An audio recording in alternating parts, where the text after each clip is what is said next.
Quero falar sobre algo que tem roubado muita gente na nossa geração, mas não é algo novo. Desde que a criação é criação, desde que o mundo é mundo, existe uma palavra que sabota muito mais pessoas no seu chamado do que todos os gigantes que já se levantaram.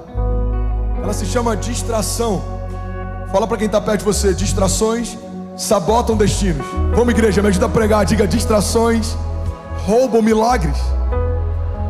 Você sabia que as distrações, elas em vários momentos sabotaram inclusive os heróis da fé? A gente lê sobre Sansão, um homem gerado por Deus para ser libertador de um povo. Termina sua história como um palhaço nas mãos dos seus inimigos. Qual foi o erro de Sansão? O erro de Sansão foi se distrair em um momento que deveria se posicionar. Tudo que Sansão fez foi deitar no colo errado. Quantas vezes, irmão, a gente dá acesso a pessoas erradas, a gente tenta forçar portas que o próprio Deus não quis abrir, a gente tenta fazer alianças que o próprio Deus disse para não fazer. Alguém está se identificando aqui? Alguém está comigo aqui? Então uma vida sem distrações é uma vida mais leve. A gente se cansa menos, a gente perde menos tempo, a gente é mais assertivo, a gente chega mais rápido no lugar que Deus já preparou para a gente estar. Você está comigo? Diga amém. Se quando eu puder baixar só um pouquinho o volume. Então guarda isso, irmão.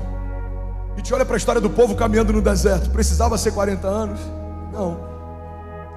Mas porque se distraíram ao longo da jornada, acabaram caminhando mais do que precisavam. As distrações são como uma corrida numa esteira. Você já viu alguém correndo numa esteira? Você, inclusive dá para perceber que tem tempos que eu não faço, mas eu lembro como era, ok? Eu já fiz um dia.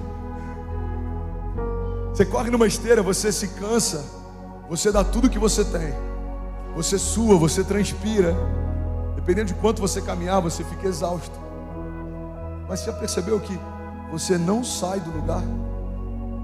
Caminhar sem propósito é como caminhar em uma esteira. A gente tem a impressão de que está evoluindo porque está se cansando, mas não existe um destino liberado. A gente caminha e não sai do lugar, a gente se cansa e não sai do lugar. Você está comigo? Diga amém. A Bíblia fala que o povo, quando caminhava no deserto, tinha todas as necessidades supridas. Eles tinham fome, Deus mandava pão. Eles enjoaram do pão, Deus mandava aves voarem mais baixo. Quando eles tinham sede, eles tocavam na rocha e da rocha saía água. As roupas não se gastavam, as sandálias não se puíam. Quando era frio demais, a glória de Deus se manifestava como uma coluna de fogo à noite. Quando era quente demais, a glória de Deus se manifestava como uma nuvem de dia. Então por 40 anos, aquele povo, com altos e baixos, em vários momentos se distraindo, Moisés sobe para ouvir o que Deus está falando, e eles já se apressam para gerar para eles um ídolo, porque eles tinham necessidade de idolatrar algo. Irmão, o povo que foi separado por Deus, que foi retirado do meio das mãos de Faraó, e que o próprio Deus queria levar para a terra prometida, se perdeu no meio do caminho, porque estava distraído demais. Fala para quem está do seu lado: cuidado com as distrações. Era a terra prometida para aquele povo. Deus não prometeu para nenhum outro povo, a promessa era para eles. Irmão, primeira chave que eu quero liberar, guarda isso. Toda promessa que Deus faz para ele já se cumpriu. Porque Deus não comunica ideias, Deus estabelece realidades. Então quando Deus abre a boca, existe poder criativo em toda palavra que sai da boca de Deus. Então quando Deus diz para eles: eu já preparei um lugar para vocês, existe uma terra prometida para vocês, aquela terra já estava disponível, mas entre a promessa e o cumprimento dela existe algo chamado processo. E é no meio do processo que muitas vezes a gente se distrai, a gente se abate. Irmão, olha para mim. Às vezes a gente se distrai entrando em lutas que Deus nunca pediu para a gente entrar, enfrentando alguns gigantes que Deus nunca pediu para a gente enfrentar. E quando os gigantes que vêm contra nós nos encontram, a gente está cansado demais, porque lutou contra gigantes que Deus nunca pediu para a gente lutar. Quantas vezes a gente se cansa entrando em guerras que não são nossas, tentando construir coisas que Deus não pediu para construir. Irmão, a verdade é que o maior fracasso que a gente pode ter é ter sucesso em algo que Deus não pediu para a gente fazer. Construir castelos de areia, gastar tempo construindo algo que não aponta para o nosso destino profético. Você está comigo ainda? Diga amém. As distrações, elas são muito sutis. Elas te abatem sem que você perceba. É como o colo em que Sansão deitou. de todas as formas, ele foi atacado. Ele enfrentou milhares de homens, ele enfrentou exércitos, ele enfrentou retaliações, mas uma mulher, em um momento de distração, abortou todo um projeto de Deus para um homem em uma geração. Você percebe que os cenários não são desculpa para a gente se distrair, porque a gente olha para o primeiro Adão e para Jesus, o segundo Adão. Um deles peca no paraíso, o outro resiste no meio do deserto.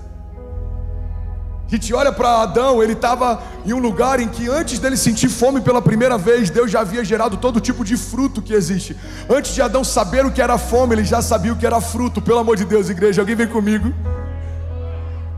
Deus já supriu toda a necessidade de Adão antes da necessidade chegar. Ele coloca a criação no lugar preparado, num jardim fechado, climatizado. Ele tinha tudo o que precisava, e ainda assim, uma distração fez com que ele perdesse tudo aquilo que Deus já havia dado para ele. A gente olha para a história de Jesus, no meio do deserto, depois de 40 dias, com fome e com sede. O inferno não envia qualquer tipo de distração, é o próprio Satanás que vai para distraí-lo. E usa a própria palavra como base para isso. Irmão, guarda isso. E se você tem chamado, isso pode abençoar a tua história. Tem alguém aqui que tem ministério? Levante sua mão, por favor. Isso foi uma das palavras que mais gerou temor na minha vida. E é por isso que eu sempre prefiro construir uma igreja local do que construir um ministério sozinho. Você sabe qual foi a primeira tentação de Jesus? Transformar pedras em pão. Ele está com fome. O inferno vira para ele e fala, Satanás vira para ele e fala, você não está com fome? Você não é filho de Deus? Se você é filho de Deus, dá uma ordem, transforma essas pedras em pão. Primeira tentação é a gente usar do dom para suprir a necessidade. Muita gente, irmão, está usando do dom para suprir necessidade. Deus não te deu um dom para suprir necessidade. Deus te deu um dom para mudar a história de uma geração. Ele fala, nem só de pão vive o homem, mas de toda palavra que sai da boca de Deus. Irmão, é possível resistir em desertos, e é possível se perder em meio a oásis. É possível permanecer no deserto, e ainda assim é possível a gente se distrair em meio a jardins fechados. Primeira coisa que eu quero compartilhar é que as distrações, elas nem sempre vão vir se apresentando para você. Na verdade, a maior parte das vezes elas não se apresentam para você. Os nossos gigantes são mais fáceis da gente combater, porque pela estatura deles a gente sabe quem são. As tempestades são mais fáceis da gente se posicionar, porque pela força das ondas a gente sabe que elas estão acontecendo exatamente agora. As retaliações a gente consegue discernir, porque a gente consegue ouvir o barulho dos exércitos inimigos se movendo contra nós. As palavras contrárias a gente consegue perceber, porque dá para saber o que é de Deus para nós e o que não é de Deus contra nós. Mas as distrações não. A Bíblia diz que em alguns momentos elas vêm em forma de raposinhas. As raposinhas sabotam casamentos, ministérios, chamados. Você sabe por que a Bíblia fala a respeito de raposinhas? Porque naquela época, quando você tinha uma plantação, as raposinhas se infiltravam no meio dela e elas sabotavam as raízes da plantação. Então, pelos olhos naturais, você via a plantação e estava tudo bem. Mas a verdade é que não tinha mais raiz para sustentar o que foi plantado ali.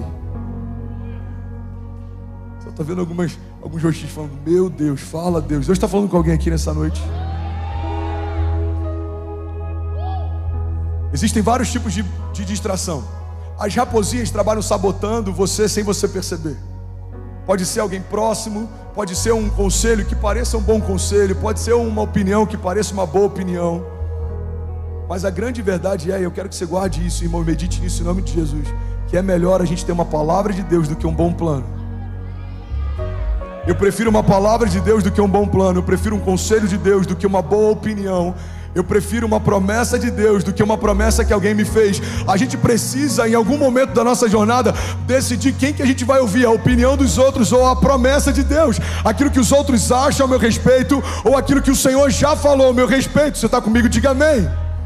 E aí, tudo bem? Você acabou agora de assistir um vídeo. Se você ainda não está inscrito, já se inscreve também no nosso canal, ativa esse sininho aqui embaixo de notificação e toda vez que eu fizer uma live ou estiver transmitindo uma mensagem ao vivo, você vai ser um dos primeiros a saber. Mas eu deixei mais 2 indicações aqui que eu espero que façam muito sentido para você. Então já aproveita e clica para assistir a próxima mensagem, beleza? Seja bem-vindo ao time de incendiários e eu espero de verdade que essas mensagens mudem a sua vida como elas têm mudado a minha também. Até a próxima. Valeu!